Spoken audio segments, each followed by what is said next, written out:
think it's fair to say that this has not been the best Asia Cup so far. The performances on the field have been disappointing.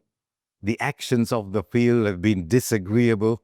And when whatever happens off the field starts to dominate what happens on the field, then you know the sport is in trouble. But it's not in your occurrence. It's happened before. I remember Nasir Hussain talking in great detail about how helpless he felt when the team had to take a call on whether or not to play Zimbabwe in 2003, and at a time when the English government was at loggerheads with Robert Mugabe. And he said he felt inadequate. The reason I'm bringing this up is that sometimes you get into sporting situations where a political message has to be sent, and these are just players, They just know how to play cricket. So it gets a little difficult for everybody involved, and I think that is what we saw with the no handshake, but even more so with we won't play. So let's address both. India decided they're not going to shake hands with Pakistan. It was an emotional moment. It wasn't the first time it has happened on the field of play. It won't be the last time it's happened. And I actually thought that Andy Pycroft handled the situation very well. The last thing you want at a toss is one captain offering a hand, the other captain looking away. It doesn't look good at all. It would have been very disagreeable if that had happened. So he's got 3 or 4 minutes to decide what to do. And he says, look, let's just calm things down. Let's not shake hands at all. Let's get the game going.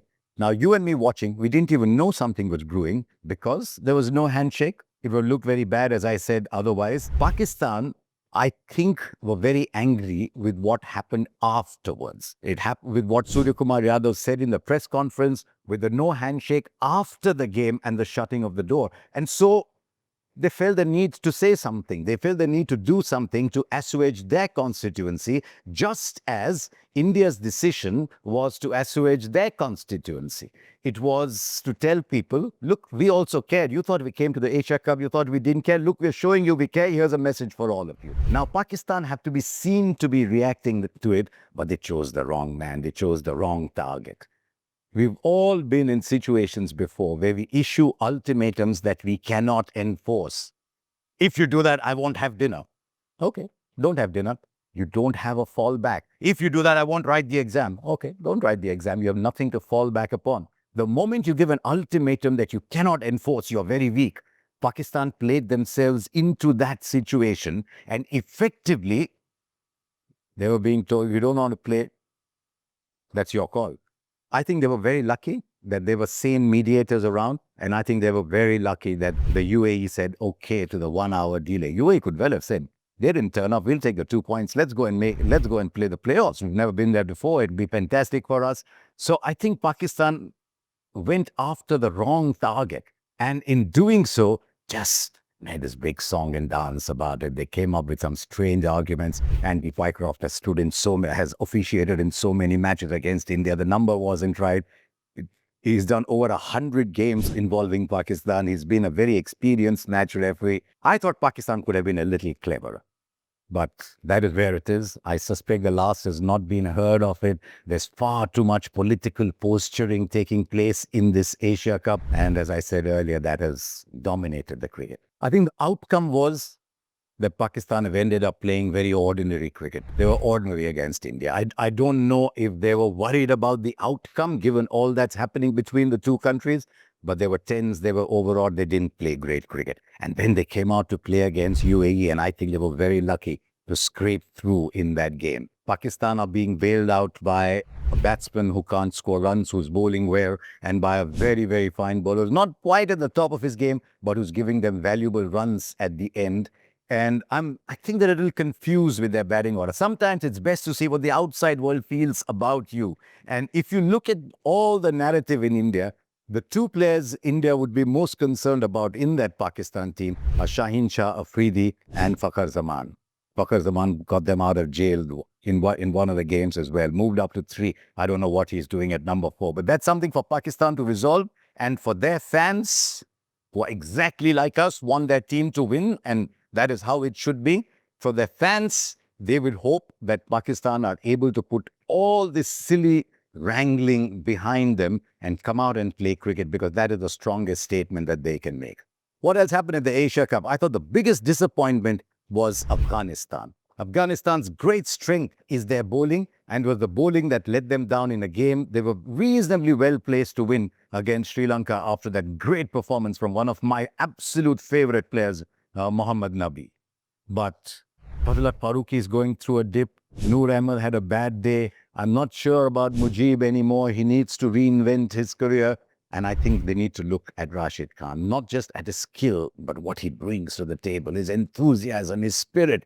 He's magnificent. And I just hope everyone look at him and say, even if he can't bowl like him, we will play like him. So Afghanistan's exit was disappointing. I thought Hong Kong got a little bit better. Oman got better in a game that India would like to forget. There's a big lesson for India in that game that I'll come to in a minute. But of the other three teams, UAE were by far the best. And they've got something good going there, by the way. You see the performances of Junaid Siddiqui, of Mohammad Wasim, of Alishan Sharaf. I think the UAE need 3 or 4 more Alishan Sharafus to come up to that IL-20. And then there'll be a side that the other people will look and say, oops, there's something here. Now, what about India? They're playing at a different level. But I thought India fell into the trap against Oman of just turning up. Sometimes when you're not there, really, when you know you're going to win, you know you just turn up, you're going to win, you deliver insipid performances. And that was the word I would apply to India's performance against Oman. I think India will look at that performance against Oman, and I hope they hear the danger bells ringing. If you just turn up, this is what can happen. But in the previous 2 matches, they just played at a different level. They were toying with Pakistan in that game. And I'd be very interested in seeing what happens when they come back. Does one team take the field thinking, yeah, we can win, we're much better, and the other team take the field thinking, oops, what if we lose again? That could well determine the outcome. I thought Pakistan lost in the league game even before the match started. In many ways, the best team has been Sri Lanka. I mean, I look at the Sri Lankan team and I say, what on earth are you doing with the kind of results you've been delivering? And I think they're very lucky. Pathum Nissanka is in reasonable form. I mean, he's been in form for a long time. Now, Wanindu Hasaranga is playing well. They've been very buoyed by how Nuwan Tushara is bowling. He's a really good bowler. But Kushal Mendes coming back to form is the big thing. Kushal Mendes is just at a different level. And when he is scoring runs, he just makes Sri Lanka look very good. I don't know about him being wicketkeeper. They understand their game far better than we do. But Kushal Mendes does well, Sri Lanka do well, and Sri Lanka will be disappointed given the cricket they're playing if they're not in the final. Afghanistan's poor performance, Sri Lanka's strong performance also meant that Bangladesh are through, but they've got a lot of questions to answer. The youngsters are not coming through as well. I think the fact that Tanzim got a very good score in the last game is a good omen for them. Tanzim is bowling very well. That's a good sign for them. But they need someone in that middle order to stand up and score runs. That's why Liton Das, Tawhid Ridoy, even Parvez Senimon, I think those three really need to stand up for Bangladesh. I think India is still far and away favorites to win this. They just need to resolve a little issue with the power play bowling. So far, when Bumrah has played, he's bowled 3. That's a dangerous ploy. In a tougher game, in a difficult game, you'll need 2 overs from Bumrah at the back. They need a little bit more from the ball with Hardik Pandya. And they've got to figure out, does Varun Chakravarti bowl 2 overs in the power play? Do you just say it doesn't matter if Hardik Pandya goes at 8, 9 and over when he doesn't have the field to support him? We'll go back and get those runs. And I think they're relying a lot on the spinners, but you can understand that now as the tournament moves to Dubai, there'll be more and more spin. They'll need Akshar Patel to do well. Akshar Patel is one of these stars. And every time I try and put together an India T20 team, Akshar is among the first 3 or 4 players whose names go into that. So spin to win it is not such a bad thing for India because the batting is good against spin. You bat very deep. So India still start favorites. But my wish for stage 2 of this tournament, first of all, I wish they carried points over because now effectively you're playing 2 Asia Cups, which is not such a nice thing. But my wish for stage 2 of this Asia Cup is I hope the cricket is much better. It can only get better. And I hope there's none of this silly political wrangling alongside and we just play cricket and get this tournament done. So thank you for watching and do subscribe to this channel.